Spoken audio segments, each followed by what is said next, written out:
Hey, hi kids, it's me, the Red Panther. Whoops, almost came into the camera there. Well, I've got a little lesson for you today. This is a lesson in news, a lesson in truth, a lesson in propaganda. Here's what you do, kids.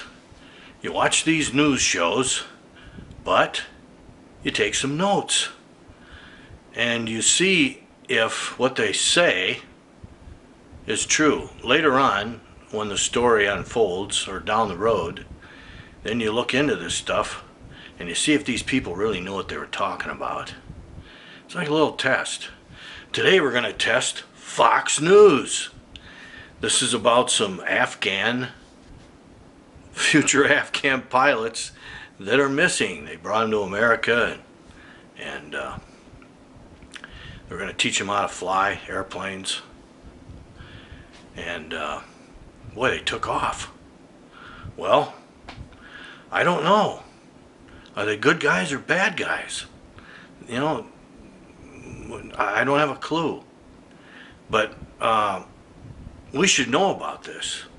If they are bad guys, well, obviously we should know about them and what they look like. And if they're good guys, you know, we don't want to persecute our friends, but we want to punish our enemies. So here it is, a Fox News show.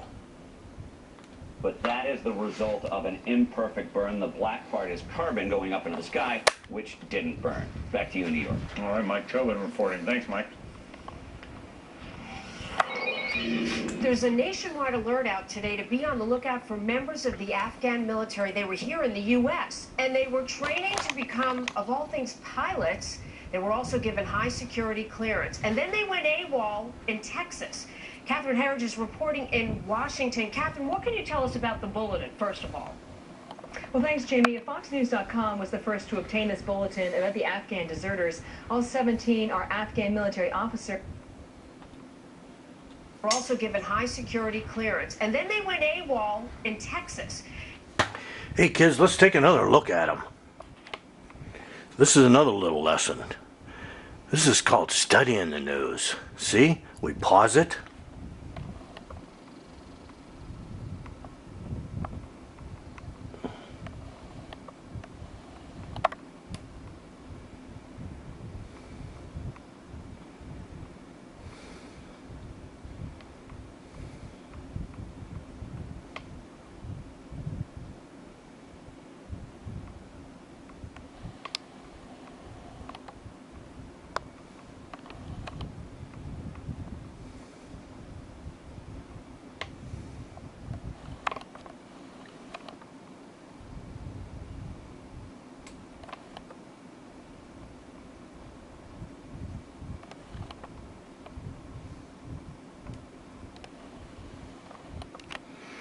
Well, they're not very good pitchers.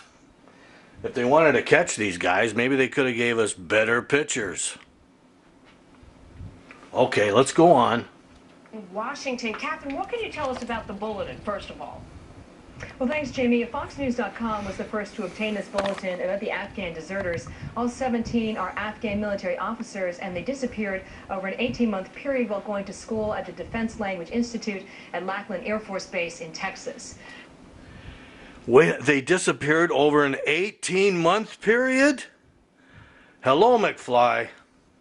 Have IDs which allow them access to military sites, and the bulletin says if any Afghan is encountered, they should be detained immediately. The FBI and Homeland Security's Immigration and Customs Enforcement should be notified, as well as NCIS, which is the Naval Criminal Investigative Service, Jamie. The word is that there's no terrorism link at this point, but they all vanished at the same time. So do they think there's some conspiracy or conspired effort? What is the Defense Department saying? Well, Jamie, this morning here in Washington, there is real conflict about the status of the men. A spokesman for the Air Force tells Fox this morning 7 of the AWOL Afghan soldiers were located in Canada. 4 others have been found stateside. That would leave 6 who have not yet been located. The investigation so far, there's no evidence any of the 17 is linked to terrorism. Yet a federal law enforcement source told Fox this morning that in fact 10 are still missing, and of the 6 who are accounted for, 1 is... Okay, kids, did you get part of that? Somewhere up in Canada. Oh, gosh. Did the Canadians know? The United States. And the bottom line in our reporting is that there really are grave inconsistencies. The public line from the Defense Department and others is that this is really an immigration issue and that it's under control. Yet the actions that have been taken behind the scenes just don't back up that position. We know that within the last 10 days, this bulletin has been sent twice, once within the military and then a second time to a broader distribution, including the JTTF, which is the Joint Terrorism Task Force headed up by the FBI. And that action alone would suggest that they really don't have a lid yet on the whereabouts of these men.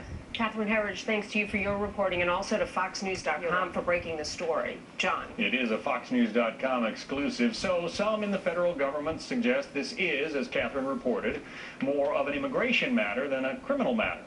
Let's talk about that idea with Lieutenant Colonel Tony Schaefer. He is Director of External Communications at the Center for Advanced Defense Studies. You agree with that, Tony? Is this immigration more than anything else? No, absolutely not. We've got to look at the recent past of the intent of the adversary, and this is something we have to look at. Look, John, I don't want to overemphasize, overly concern people. People all the time from foreign countries show up here and decide to leave the reservation.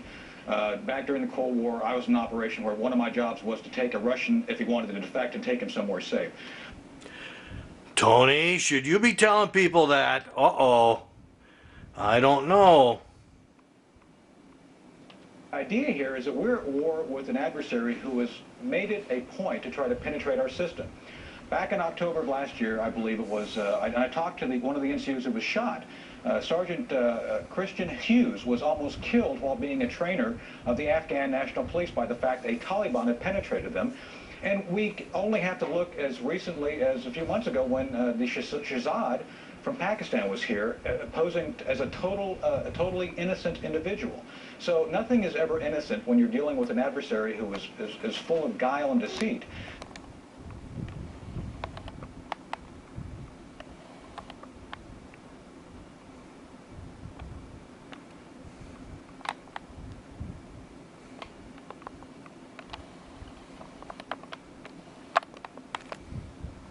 Treat this very carefully, and we have to, well, again, I don't want to alarm people, but you've got to look at the worst case scenario. Is it the possibility that these folks were sent here to do ill to the military or to the American people? Well, and here's the question that struck me. I mean, first of all, if Hamid Karzai's government is going to select people to fly its airplanes, those are going to be some of the cream of the crop people.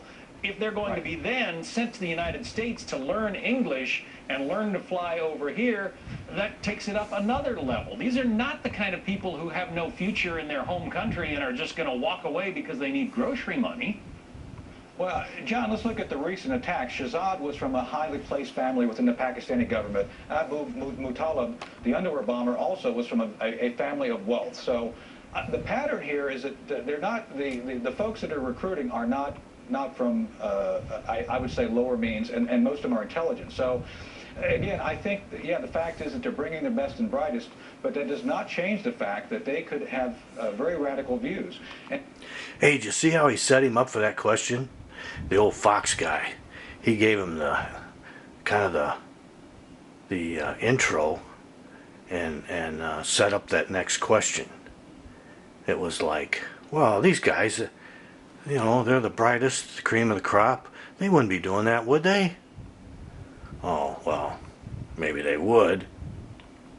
we've got to look at our own internal controls on this. For example, one of the first questions I would have asked if I were Fox News is, did anyone bother to report these individuals to the no-fly list?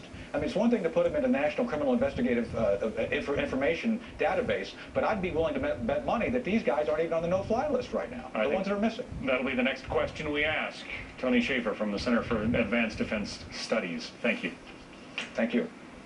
For more on the Center for Advanced Defense Studies. Who do you think set that up? Oh boy. Come on, kids, think. this Fox News exclusive, FoxNews.com exclusive, I should say.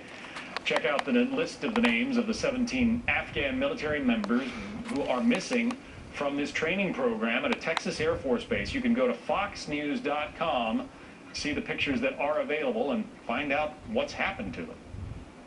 Well, what? Okay, kids, there you have it. A little lesson in news interpretation, or sorting out the facts from the fiction. You know, are these good guys or bad guys? Why wasn't this reported earlier? Has somebody been sitting on this? Boy, kind of makes you wonder, doesn't it, kids? The news. Well, this is the Red Panther, out.